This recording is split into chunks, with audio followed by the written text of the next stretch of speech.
So stress hormones get produced, right? So all of a sudden Sam's going, and he has physical stuff because we're primal, right? When we need to either run or freeze or, fight back, the brain produces chemicals that we feel instantly. Yeah.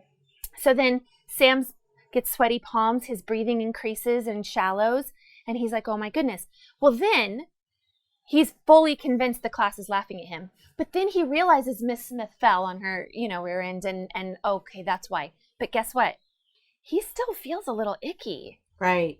Even though he knows the truth, that wasn't his truth. The truth was this class just started laughing at him. Right. Mm-hmm. Okay, so there. What we have there is what we call an imprint, the primary imprint. Yep. Now this gets flagged. This file has a little red sticky tag on it because there's bad feelings associated with it. Yep. But it gets filed away. In what's building to be, we'll eventually know to be a public speaking, getting up in front of people file, since this was a new skill. Yep. 3rd grade comes around. Sam, doesn't even remember this thing that happened to him in kindergarten, right? In kindergarten, we don't have a ton of memories. Right. He doesn't remember this. Consciously. Yep. Right. Subconsciously, he now needs to do a book report. He read a great book, Diary of the Wimpy Kid, right? And he's like, I love this book. I want to share this book. He has to get up in front of the class to read his book report. But as he thinks about getting up to read, all of a sudden he's nervous and he has no idea why. Yep. He starts to feel a little nervous. Why? The subconscious mind is in control here. And it pulled up this file and it goes, there's danger here. It might be minimal danger, but there's danger. So do you know what happens when we feel like we may even be in danger? Our senses all heighten. Yeah. That's our primal thing. We can hear better, we can smell better, we can taste better. Everything we see is bigger. We're on alert. Now we're way more aware of anything that could go wrong. So Sam gets up to do his book report. He's feeling a little nervous, so what does he do when he's nervous? He's reading it like this, right? He doesn't want to look at the class, but he loved this book and he loves his class. So he's reading his paper, Diary of the Wimpy Kid. And now, 3rd grade, they're passing notes in the back of the class. So Sammy passed Susie a note, but it got intercepted by Davy. And now Davy read it and the back of the classroom starts laughing and busting up. Mm-hmm. Okay, mm-hmm. Sam's like this. What does Sam instantly think? I'm being laughed at again. Mm-hmm. Again. Now, maybe he doesn't even consciously remember, but the subconscious mind does, and it goes, yep. Now, it heard that better than it could have before. It was more aware because it was listening. Right. So now, the subconscious mind goes, I knew this was dangerous, and we should probably not do this anymore. And it red tags that file and sticks it in that file. Now, this file is a little bit more, immediately when it's pulled up, we have physiological little red tags, little markers. So fast forward, we get Sam. He's a high school student. Now he needs to get up and do his term paper, right? At this point, Sam has already started to avoid social situations where he has to be up in front of people. He just feels like, no, I'm not good. He's developed this idea, right? Because his body's like, hey, this doesn't feel good. This isn't nice. Bad things happen. So then he says, okay, I'm just not good at this. He doesn't know why. He's just like, I'm not good. I don't do well with this. And that's a belief system now he has based on certain experiences. Right. Mm-hmm. So now he gets up to do his term paper. His palms are sweating. He's sweating. He feels dizzy. He feels sick to his stomach. Why? The body's going, stop! Right. Stop it. This is bad. This is scary. This is dangerous. You shouldn't do this. Mm-hmm. Is it dangerous to get up and do a term paper? And no, it's not. But that is not what the subconscious mind says, and it rules because it's got all this proof that this is dangerous, and now the body's doing things in alliance with this, right? So Sam gets up, it's half his grade. What's he going to do? Not get up and do his term paper?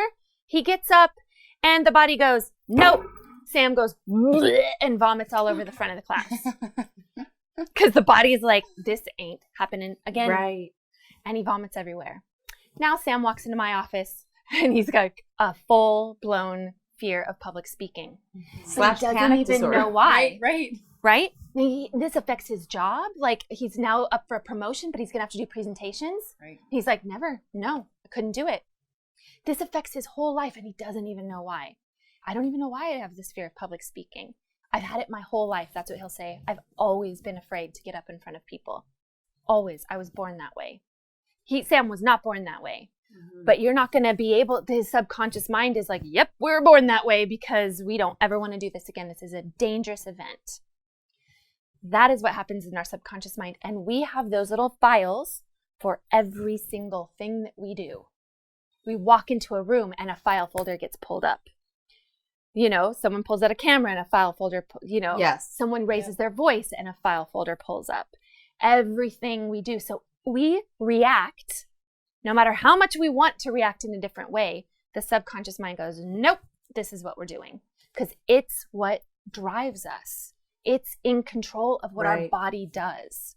You can have conscious thoughts about it. You can sit there and go, no, I'm not afraid of heights, and I'm not afraid of heights, and I'm not afraid of heights. And the closer you get and the more you're like, right.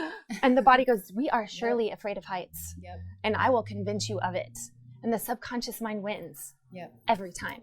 Right. You can meditate, you can quote scripture. And I think there's a certain amount of victory you can get through those things, but you also have to go into those memories. Yep. And I have a question thinking of that. Sam, is he actually somebody you worked on? I have worked with someone like this. Okay. Yes. And so did he actually, working with them, do you always have to remember the memory? No. Because I do actually have a fear of public speaking. We get to hear your daughter's testimony tomorrow. Mm-hmm. And I don't know where that came from for me. No. So you don't have to remember the memory. Well, you probably won't, because when you're trying to remember the memory, you're doing it consciously. Oh, see, right. So you're consciously Right. trying to pull it up. The subconscious is like, I'm not letting you in. That's why I don't get to go into the hard drive of my Mac. Because I was just trying to type something up the other day, and all of a sudden I'm like, why is it deleting everything? I go like this and it deletes. That's not the delete button. I'm like, good thing I cannot touch the hard wiring of my Mac. Because if I can, I'm going to mess it up. Now, if the system that controls your breathing that you can get in and hack, I don't think so. Now, we can hack it. We can hack it. But you have to do it in a certain way and know how to get to those subconscious things. So we can get to your memories, but it has to be safe enough where the subconscious mind goes, you're not going to mess anything else up in here, right? Like, are you in a place where we can actually deal with this? Because if you're not, we're going to pretend this isn't here. I'm going to send you on some wild goose chase, that it's a feeling in your body. Your foot's going to hurt. Like, yes. What? No, because consciously you can't access the subconscious mind. So they speak completely different languages. Right. They don't communicate like that. And it's a good thing because it's trying to keep us safe. It doesn't let you in easily. That's so interesting. I mean, and this goes across with addictions, with chronic and physical illnesses. I mean, so many marriage, relationships, finances, all of our subconscious beliefs that we have about all of those things. Yes. And with a client like Sam that you had, is he now able to get to the other side and be okay with that? Okay, so much more. And you'll see this testimony in my daughter. She doesn't even remember she had a fear of public speaking. And we're talking about a child who would be in like shaking tears. Like, we've got pictures and pictures of every event she did up until really a couple years ago, where she would just blank out and sob. She'd be fine practicing the songs in the we The minute she got up in front of people, she would go into this complete frozen state and just, ugh. But we were talking about it the other day, and I was like, hey, I'd love for you to share this. And she's like, I mean, I never really was that. She forgets. Yes. Isn't that amazing? And a lot, because when you change up here, yes, when the file goes, hey, everything's good. Right. Then you go, hey, everything's good. There's no alarm anymore. The alarm bells have been completely, Right. This was never scary because you change what it's up here. So I can remind her, you used to be scared. She's like, okay, all right. She trusts us. But now this kid, I'll let you hear hers. It's the good stuff. Oh, that's awesome. You change that, it changes everything. And then is that similar to the metaphoric mind? I mean, it is the metaphoric mind, really. Remember I told you they speak different languages? Did you? Okay. Subconscious mind speaks in metaphor. That's why. Got it. Something, you're feeling something and something hurts. It's representing it metaphorically in your body, even though it's an emotion and a thought. Mm-hmm. Yes. So that's how that's very much how it's the metaphoric mind. And that will probably more come out as we even continue to talk. Guys, thanks so much for watching, and stay tuned for our next episode, which will really break down the different mindsets of healing and restoring and finding victory. So we'll be talking about the victim versus the victor mindset. Thank you so much. Until next time.